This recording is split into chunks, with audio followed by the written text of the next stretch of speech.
Так, закончил два ножа якутских. Такие, подвес свободный. Так, первый нож. Сталь 9 ХС.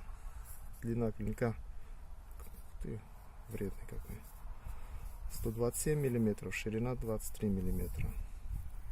Рукоять 125 миллиметров. Такой сувель интересный. Сечение яйцо. Здесь все на чопиках. Нож едет в Тюмень. Нож был сделан не на заказ, а просто для себя. Ну, так, сделал. В контактах выставил. В общем, едет в Тюмень. Ножная кожа. Сидит плотненько. Так, второй нож. Этот нож сделан на заказ уже. Нож едет в Екатеринбург. К Ренату. Тоже 9 ХС. Здесь 140. Чуть больше, по-моему, миллиметров. Толщина здесь 5, 4,5. Ширину не помню, 25-26 миллиметров. Рукоять тоже сувель. Но он потемнее сделал морилочку. Хотя они росли, можно сказать, вот так отпиленные друг от друга.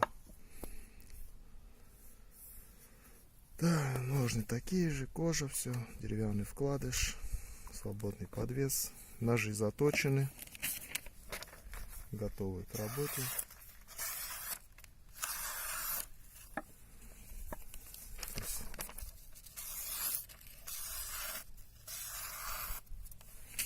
Спуски слабая линза, без подводов. Не знаю, видно, нет. Такие спуски. Наверное, то же самое. Управление хлорное железо. В общем, так, сегодня едут они. Этот Тюмень, этот Екатеринбург. Ножны пока еще совсем плотные. Ну, со временем полегче будут. Все.